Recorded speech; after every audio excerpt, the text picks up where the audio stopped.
বিশ্বকবি রবীন্দ্রনাথ ঠাকুরের গল্পগুচ্ছ থেকে নেওয়া একটি গল্প। গল্পটির নাম ফেল।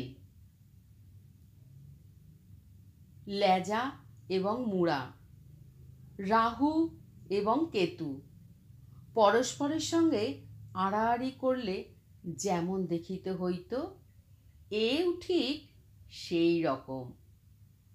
প্রাচীন হালদার বংশ দুই খণ্ডে পৃথক হইয়া প্রকাণ্ড বসত বাড়ির মাঝখানে এক ভিত্তি তুলিয়া পরস্পর পিঠাপিঠি করিয়া বসিয়া আছে।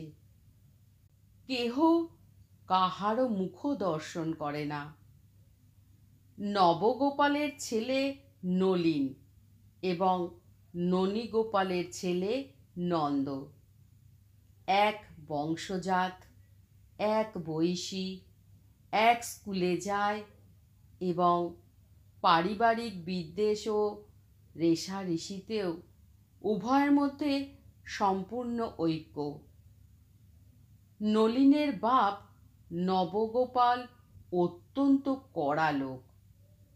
ছেলেকে হাঁপ ছাড়িতে দিতেন না। পড়াশোনা ছাড়া আর কথা ছিল না।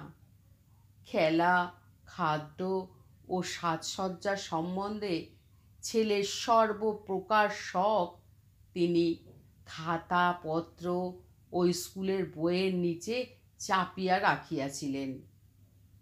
নন্দের বাপ ননীগোপালের শাসন প্রণালী অত্যন্ত শিথিল ছিল। মা তাহাকে অত্যন্ত ফিটফাট করিয়া সাজাইয়া স্কুলে পাঠাইতেন। আনা তিনেক জলপানীয় সঙ্গে দিতেন। নন্দ ভাজা মশলা ও কুলপির বরফ, লাঠিম ও মার্বেল গুলিকা ইচ্ছে মতো ভোগ বিতরণের দ্বারা যশস্বী হইয়া উঠিয়াছিল। মনে মনে ভরাভাব অনুভব করিয়া নলিন কেবলই ভাবিত, নন্দের বাবা যদি আমার বাবা হইত এবং আমার বাবা যদি নন্দর পিতৃস্থান অধিকার করিত, তাহা হইলে নন্দকে মজা দেখাইয়া দিতাম। কিন্তু সেইরূপ সুযোগ ঘটিবার পূর্বে ইতিমধ্যে নন্দ বৎসরে বৎসরে প্রাইজ পাইতে লাগিল।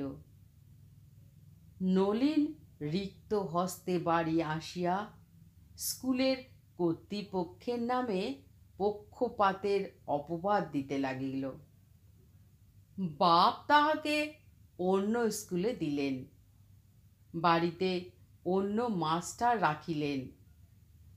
ঘুমের সময় হইতে 1 ঘণ্টা কাটিয়া পড়ার সময় যোগ করলেন, কিন্তু ফলের তারতম্য হইল না।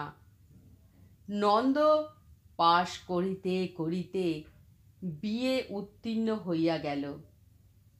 নলিন ফেল করিতে করিতে এন্ট্রান্স ক্লাসে জাতিকলের ইঁদুরের মতো আটকা পড়িয়া গেল। এমন সময়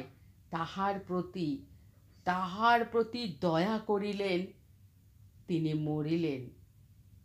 3 বৎসর মেয়াদ খাটিয়া এন্ট্রান্স ক্লাস হইতে তাহার মুক্তি হইল এবং স্বাধীন নলিন আংটি, বোতাম, ঘড়ির চেন আদ্যপান্ত ঝকমক করিয়া নন্দকে নিরতিশয় নিষ্প্রভ করিয়া দিবার চেষ্টা করিতে লাগিল। এন্ট্রান্স ফেলের জুরি চৌঘড়ি বিএ পাশের এক ঘোড়ার গাড়িকে অনায়াসে ছাড়িয়া যাইতে লাগিল। বিশ্ববিদ্যালয়ের ডিগ্রিওয়ালা ঘোড়ার সহিত সমান চালে চলিতে পারিল না। এদিকে নলিন এবং নন্দের বিবাহের জন্য পাত্রীর সন্ধান চলিতেছে। নলিনের প্রতিজ্ঞা, সে এমন কন্যা বিবাহ করিবে যাহার উপমা মেলা ভার। তাহার জুড়ি এবং তাহার স্ত্রীর কাছে নন্দকে হার মানিতেই হইবে। সবচেয়ে ভালোর জন্য যাহার আকাঙ্ক্ষা, অনেক ভালো তাহাকে পরিত্যাগ করিতে হয়। কাছাকাছি কোনো মেয়েকেই নলিন পছন্দ করিয়া খতম করিতে সাহস করিল না, পাছে আরও ভালো তাহাকে ফাঁকি দিয়া আর কাহারও ভাগ্যে জোটে। অবশেষে খবর পাওয়া গেল রাউলপিন্ডিতে এক প্রবাসী বাঙালির এক পরমা সুন্দরী মেয়ে আছে। কাছের সুন্দরীর চেয়ে দূরের সুন্দরীকে বেশি লোভনীয় বলিয়া মনে হয়।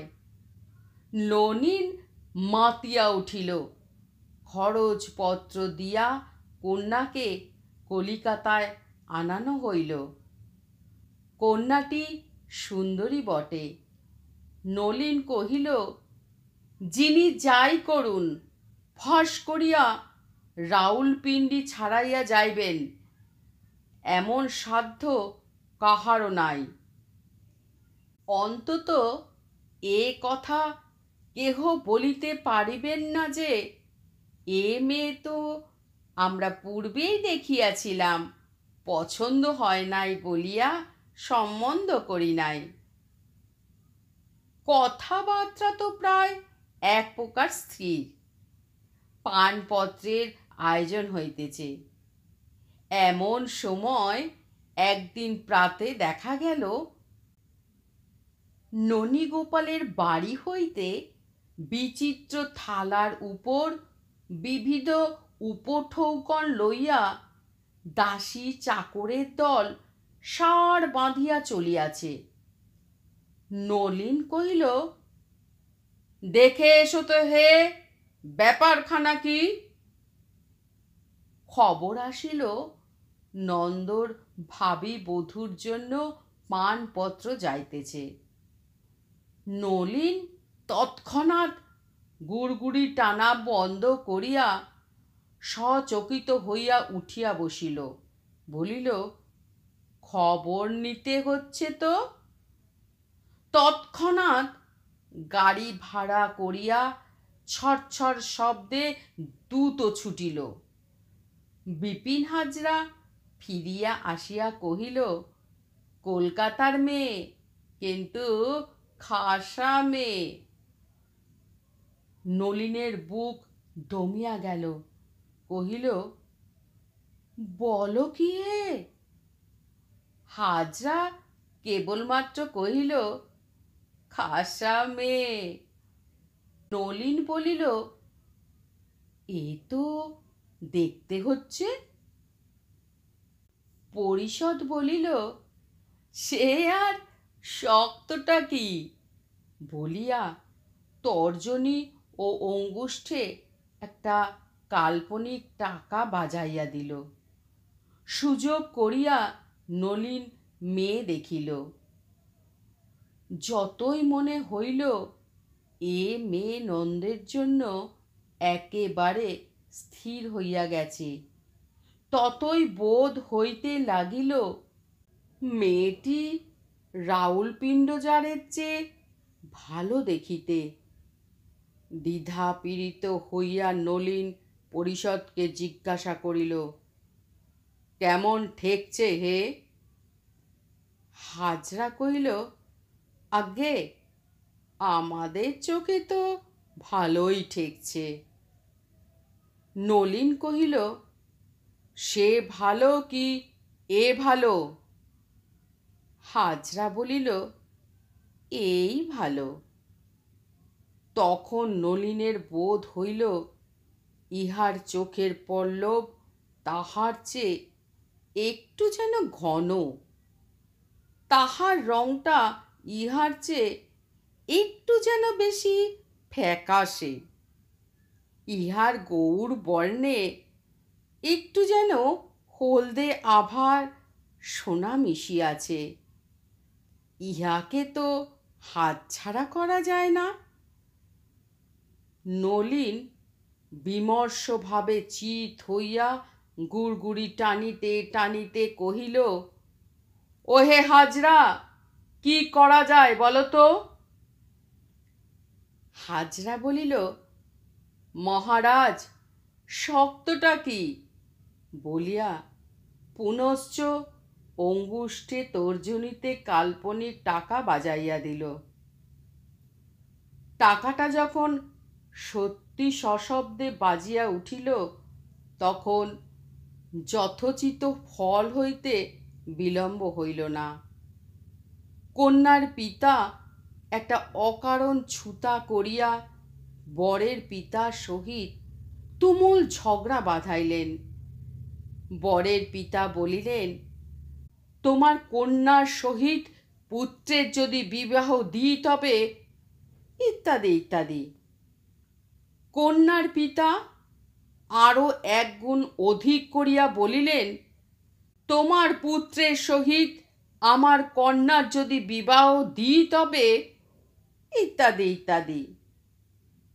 অতঃপর আর বিলম্ব মাত্র না করিয়া নলিন নন্দকে ফাঁকি দিয়া শুভ লগ্নে শুভ বিবাহ সত্বর সম্পন্ন করিয়া ফেলিল এবং হাসিতে হাসিতে হাজরাকে বলিল, বিয়ে পাশ করা তো একেই বলে।